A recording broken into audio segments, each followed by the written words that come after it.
Hello दोस्तों, कैसे हैं आप सब लोग। मैंने आप लोगों के साथ एक वीडियो शेयर करा था जिसमें ये बताया था कि क्यूबा में कैसे अपना कॉन्ट्रैक्ट को टर्मिनेट करना है और टर्मिनेट करना ज़रूरी क्यों है। ये सारी बातें मैंने स्टेप बाय स्टेप ऑनलाइन करके बताया था। उसमें बहुत सारे ऐसे टॉपिक थे जो मैंने कवर नहीं करा था, जो इस वीडियो में आप लोगों को एक्सप्लेन करूँगा। अगर आपने उस वीडियो को नहीं देखा है तो पहले उस वीडियो को देखिए, इसके बाद इसे कंटिन्यू कीजिएगा, नहीं तो आप कंफ्यूज हो जाएंगे। 10 मिनट का वीडियो है जिसमें मैंने ऑनलाइन स्क्रीन शेयर करके आपको बताया है कि कैसे कहाँ कहाँ जाके आपको कॉन्ट्रैक्ट टर्मिनेट करना है, क्या क्या ऑप्शंस आते हैं, कौन कौन से ऑप्शंस आपको सेलेक्ट करना है, अगर नोटिस पीरियड रिड्यूस करना है तो क्या ऑप्शंस है, ये सारी बातें हैं।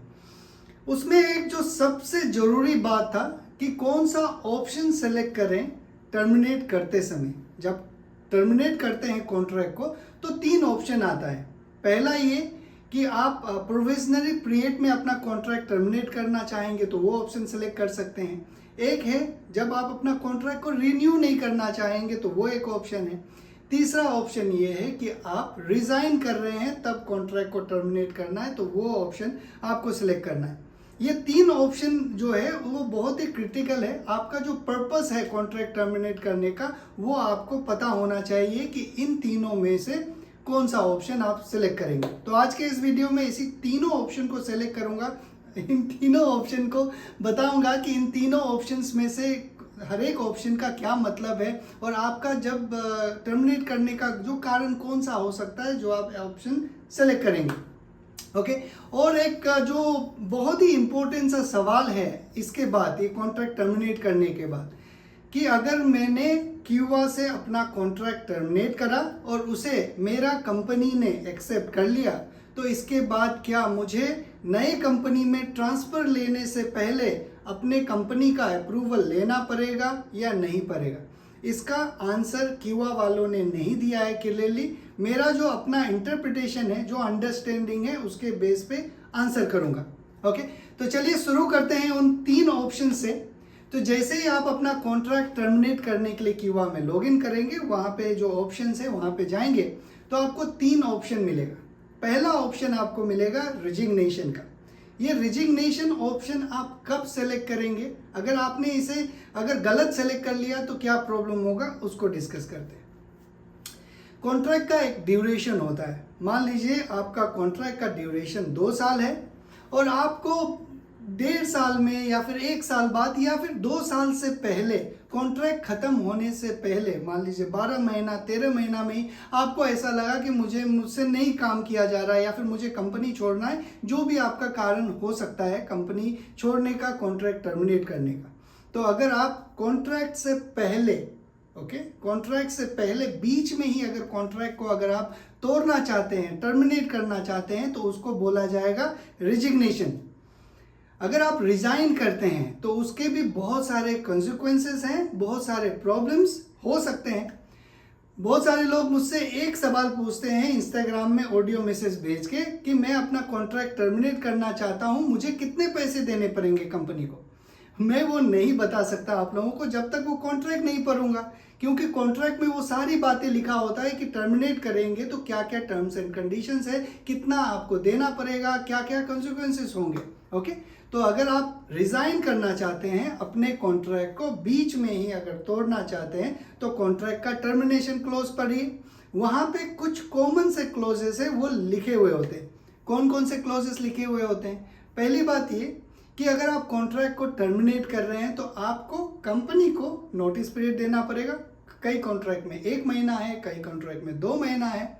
ओके इस तरह से। दूसरी बात यह है कि सऊदी लेबर लॉ के मुताबिक अगर आप कॉन्ट्रैक्ट टर्मिनेट कर रहे हैं बीच में बिना किसी वैलिड रीजन के, ओके अब ये वैलिड रीजन, इनवैलिड रीजन क्या क्या है उसके लिए आपको आर्टिकल 81, आर्टिकल 74 समझना पड़ेगा। वो कोई और वीडियो में आप देख लीजिएगा। अगर आप कॉन्ट्रैक्ट बिना किसी वैलिड रीजन से टर्मिनेट कर रहे हैं तो आपको आर्टिकल 77 के बेस में 2 बातें जानना जरूरी है। पहली बात ये कि अगर आप अनवैलिड रीजन, इनवैलिड रीजन से अगर कॉन्ट्रैक्ट टर्मिनेट कर रहे हैं तो आपको कंपनी को बचे हुए जो ड्यूरेशन है कॉन्ट्रैक्ट का उसका सारा पैसा देना पड़ सकता है। अगर कंपनी मांगेगा तो। अगर कंपनी नहीं मांगेगा तो कोई प्रॉब्लम नहीं, लेकिन लॉ में ऐसा लिखा हुआ है। और अगर कंपनी आपका कॉन्ट्रैक्ट बीच में अगर टर्मिनेट करता है तो आर्टिकल 77 का जो तीसरा क्लोज है उसमें ये लिखा हुआ है कि कंपनी वालों को वर्कर को कम से कम 2 सैलरी तो देना ही चाहिए। ओके, तो ये इन शॉर्ट आप समझ लीजिए कि अगर आप बीच में कॉन्ट्रैक्ट टर्मिनेट करते हैं तो आपको कंपनी वाले को कुछ देना पड़ेगा, कंपनसेट करना पड़ेगा। कई कॉन्ट्रैक्ट में ये भी लिखा हुआ होता है कि भाई जितना खर्चा मैंने आपको करा है अब तक, सऊदी लाने से लेके अब तक, वो सारे देने पड़ेंगे। उसमें लिखा नहीं हुआ है क्या क्या, वो कुछ भी क्लेम कर सकता है।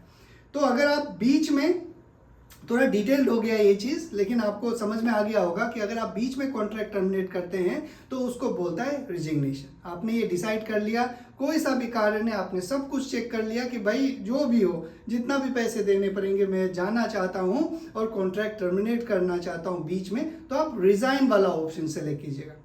रिजाइन वाला ऑप्शन सेलेक्ट करेंगे तो वहां पे आगे आपको शायद, ओके मैंने ये प्रोसेस नहीं करा है, बता रहा हूं आपको, आगे आपको पूछा जाएगा कि आपका कौन सा लास्ट वर्किंग डे आप देना चाहते हैं, तो उसमें आप सेलेक्ट कर सकते हैं। इसके बाद सेंड कर दीजिएगा अपनी कंपनी को। तो अगर आप टर्मिनेट करना चाहते हैं बीच में तो रिजाइन ऑप्शन सेलेक्ट कीजिए, ठीक है। अब दूसरा जो ऑप्शन आपको आएगा वो आएगा कि आप अपना कॉन्ट्रैक्ट को रिन्यू नहीं करना चाहते हैं, नॉट विलिंग टू रिन्यू वाला ऑप्शन। उसका क्या मतलब है, आपका कॉन्ट्रैक्ट 2 साल का है और मान लीजिए आपको आगे नहीं बढ़ना है उस कॉन्ट्रैक्ट में, उस कंपनी के साथ रिन्यू नहीं करना है, तो कंपनी में टर्मिनेशन क्लॉज में ये लिखा होता है कि जो कॉन्ट्रैक्ट है, अगर दोनों पार्टी में से किसी ने भी अगर कॉन्ट्रैक्ट को टर्मिनेट नहीं करा तो वो automatically same amount of period duration के लिए वो एक्सटेंड हो जाएगा। अगर किसी को टर्मिनेट करना है तो इतने दिन पहले कंपनी को रिटन फॉर्म में नोटिफाई करे, तब कॉन्ट्रैक्ट रिन्यू नहीं होगा, ऐसा कॉन्ट्रैक्ट में लिखा हुआ रहता है। आपका कॉन्ट्रैक्ट मान लीजिए 2 साल का है और कॉन्ट्रैक्ट में ये लिखा हुआ है कि आपको अगर कॉन्ट्रैक्ट टर्मिनेट करना है तो 60 दिन पहले, एग्जांपल ले रहा हूँ, 60 डेज पहले आपको कंपनी को नोटिफाई करना पड़ेगा। तो उस केस में आप सेकेंड वाला ऑप्शन सेलेक्ट कर सकते हैं जो कि not willing to renew the contract है। अब उस केस में थोड़ा सा एलोबरेट करूंगा इसको मैं। मान लीजिए आपका कॉन्ट्रैक्ट एक्सपायर हो रहा है 30 दिसंबर 2022 को, लेकिन आपने अभी ही कॉन्ट्रैक्ट टर्मिनेट कर दिया, कोई प्रॉब्लम नहीं, आप कर सकते हैं, लेकिन आपका जो रिलीज डेट है वो 30 दिसंबर ही दिखाएगा, बेशक आपका नोटिस पीरियड 60 दिन का क्यों ना हो। ओके, अगर आपको कॉन्ट्रैक्ट टर्मिनेट करना है और आपने दूसरा वाला option not willing to renew वाला करा है तो वो आपका लास्ट वर्किंग डेज ही काउंट करेगा। ओके, अगर आपने गलती कर दिया है रिजिग्नेशन वाला ऑप्शन सेलेक्ट करके कि मुझे रिजाइन करना है और मुझे 1 महीना में जाना है, अगर आपने ये सोचा है लेकिन आपने गलत ऑप्शन सेलेक्ट करा है तो आपको जल्दी नहीं छोड़ा जाएगा, आपको 30 दिसंबर तक रुकना पड़ेगा। नहीं तो आपको वहाँ पे ही ऑप्शन है नोटिस पीरियड रिड्यूस करने का, वो आप पिछले वीडियो अगर देखे होंगे तो उसमें मैंने दिखाया है, तो वो सेलेक्ट करके आप रिड्यूस कर सकते हैं। ओके, तो बहरहाल इसका कहने का मतलब ये है कि अगर आपका 30 दिसंबर को कॉन्ट्रैक्ट खत्म हो रहा है और कॉन्ट्रैक्ट में लिखा हुआ है 60 दिन पहले आपको देना है तो आप अभी भी दे सकते हैं और आपका उसमें स्टेटस में दिखाएगा आज के डेट से जब लास्ट वर्किंग डे है जो 30 दिसंबर, उसका ड्यूरेशन 120 दिन 130 दिन ऐसे आपको जो भी काउंट है वो आपको दिखाएगा। ओके, तो ये हो गया दूसरा ऑप्शन जो आप सेलेक्ट करना चाहते हैं। और इसमें एक बात ये है कि हर जो तीनों केसेस में आपको आपके कंपनी का अप्रूवल चाहिएगा, तीनों ऑप्शंस में। ओके, समझ में आ गया होगा आपको। तो ये दूसरा ऑप्शन था। अब तीसरा ऑप्शन ये है प्रोविजनरी पीरियड में, अगर आप अपना कॉन्ट्रैक्ट प्रोविजनरी पीरियड में टर्मिनेट करना चाहते हैं तो वो तीसरा ऑप्शन सेलेक्ट कीजिएगा। अब ये प्रोविजनरी पीरियड होता क्या है, इसके लिए एक वीडियो का लिंक मैं आपको डिस्क्रिप्शन में दूंगा, देख लीजिएगा। उसको मैंने अच्छे से एक्सप्लेन करा है। 2 आर्टिकल है, आर्टिकल 64 और 65 ऐसा कुछ है, या 54 55 64 65 होगा शायद, मैं एडिट करते समय आपको डिस्प्ले कर दूंगा। तो वो 2 आर्टिकल्स में ये बात बताया गया है। पहला बात ये है प्रोविजन पीरियड होता क्या है, मैं आपको थोड़ा और अपडेट कर देता हूँ। प्रोविजन पीरियड एक ड्यूरेशन होता है जब आप कंपनी में ज्वाइन करते हैं, वो 90 दिन का होता है और उसको एक्सटेंड किया जा सकता है 180 दिन तक।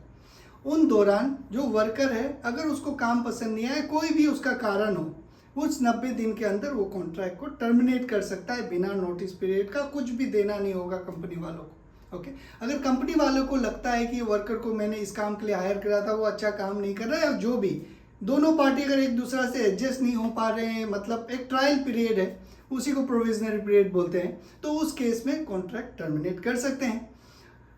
एज ए वर्कर अगर मुझे ऐसा लगता है कि मैं जिस कंपनी में गया हूँ मुझे अच्छा नहीं लग रहा है वहाँ पे, या फिर जो भी कारण होगा, तो आप 90 दिन के अंदर, या फिर जो भी आपके कॉन्ट्रैक्ट में एग्री होगा, 180 दिन एग्री होगा, तो 180 दिन के अंदर आप टर्मिनेट करना चाहेंगे, तो वो तीसरा ऑप्शन जो प्रोविजनरी पीरियड वाला ऑप्शन है वो आप सेलेक्ट करके सबमिट कर दीजिएगा। ओके, तो ये 3 ऑप्शंस थे।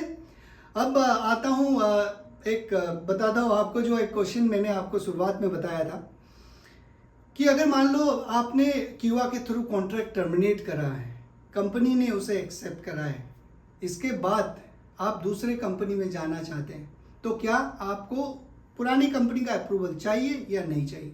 इसका कोई रिटन आंसर नहीं है क्यूआ की तरफ से, लेकिन जो मेरा मानना है ये कि इस केस में आपको पुराने कंपनी का अप्रूवल नहीं चाहिएगा। ओके, क्यों नहीं चाहिएगा? क्योंकि ऑलरेडी ये जो अप्रूवल वाला प्रोसेस है कंप्लीट हो चुका है। ओके, आपने कंपनी को रिजिग्नेशन सबमिट किया, उन्होंने एक्सेप्ट करा, आपने नोटिस पीरियड कंप्लीट किया, कॉन्ट्रैक्चुअली आपका और उनका बीच का रिलेशनशिप खत्म हो गया है। अब जब कॉन्ट्रैक्चुअली खत्म हो गया है रिलेशनशिप और आपके नाम पे उन्होंने एग्जिट वीज़ा इशू नहीं किया है, तो आप ट्रांसफर ले सकते हैं बिना कंपनी के अप्रूवल का। क्योंकि कंपनी का अप्रूवल चाहिए कब होता है? जब क्यों चाहिए होता है? अगर हम एक ब्रॉडली अगर सोचेंगे क्यों चाहिए होता है कंपनी का अप्रूवल, क्योंकि कंपनी और हमारे बीच में एक कॉन्ट्रैक्ट होता है। क्यूआ वाले ऐसे तो डायरेक्ट नहीं ट्रांसफर कर देंगे, है ना। क्यूआ वालों को एक कंसर्न है कि भाई तुम अपना कंपनी वाले से एक बार देख लो। कंपनी वाले के पास रिक्वेस्ट जाता है तो कंपनी वाले का काम ये है कि वो देखे कि मेरा और कंपनी के बीच में जो कॉन्ट्रैक्चुअल ऑब्लिगेशन है, जो टर्म्स एंड कंडीशन है, वो कंप्लीट है या नहीं। अगर वो अप्रूव कर देते हैं, मतलब कंपनी वाले ये मान रहे हैं कि सारा चीज़ दोनों के बीच में क्लियर है, तो आप दूसरी जगह जा सकते हैं। अगर आपने कॉन्ट्रैक्ट टर्मिनेट करा है क्यूआ की तरफ से, तो उन्होंने अप्रूव करा है उस चीज़ को, तो उस केस में दूसरे कंपनी में जाने के लिए अप्रूवल नहीं चाहिएगा। ये मेरा अपना मानना है। अभी तक मैंने ऐसा कोई प्रोसेस तो करा नहीं है। अगर आप लोगों ने किसी ने ऐसा प्रोसेस करा है तो ज़रूर बताइएगा, क्योंकि लेबर लॉ से रिलेटेड इन्फॉर्मेशन जब तक आप खुद नहीं करेंगे आपको पता नहीं चलेगा। थियोरेटिकली बहुत सारी बातें ऐसे लिखा हुआ है जो प्रैक्टिकली हो नहीं रहा है ना।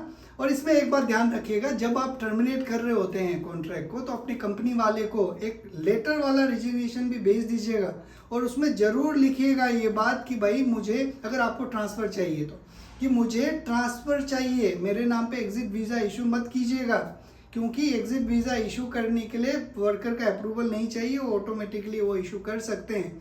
अगर आप उनको नोटिफाई करेंगे तो वो आपका एग्जिट वीज़ा इशू नहीं करेंगे, एग्जिट वीज़ा इशू नहीं करेंगे तो आपका ट्रांसफ़र हो जाएगा। अगर ट्रांसफ़र लेना है तो उससे पहले एग्जिट वीज़ा इशू होगा तो उसे कैंसिल करना पड़ेगा। तो ये सारे हैं। ओके, तो ये एक क्लियर सा स्टेटमेंट था। इसके ऊपर और 1 या 2 वीडियो डिजिटल कॉन्ट्रैक्ट टर्मिनेशन के ऊपर मैं आप लोगों के साथ ज़रूर शेयर करूँगा। जो भी लोग हैं सऊदी अरेबिया में, बहुत सारे लोग काम करते हैं मेरे और आपकी तरह, उनके साथ ये वीडियो शेयर कीजिए, डिस्कस कीजिए। अगर कोई नया बात पता चलता है तो मुझे बताइए। वीक में एक बार मैं ज़रूर ट्विटर में एक स्पेस होस्ट करता हूं, जिसमें मैं आप लोगों से बातें करता हूं, आपका सवाल पूछता हूं, क्योंकि मेरे लिए ये बिल्कुल भी पॉसिबल नहीं है कि मैं एक एक को जवाब दूं। कई लोग नाराज़ हो जाते हैं, बोलते हैं कि आप जवाब ही नहीं देते, क्योंकि भाई आप लोग जब भी कुछ भेजते हो तो बहुत सारे डॉक्यूमेंट भी भेजते हो। मैं एक एक को पढ़ने लगूँ, कब वीडियो बनाऊँ, कब वीडियो बनाने के लिए स्टडी करूँ, कब रिसर्च करूँ, कब लोगों से बातचीत करूँ, तो एक थोड़ा टाइम मैनेजमेंट का इशू होता है जो आप समझ सकते हैं। ओके, तो आज का अपडेट इतना ही है। आप लोग का अपना ख्याल रखिए, फिर मिलते हैं एक नए क्यूआ के वीडियो के साथ। Thank you very much.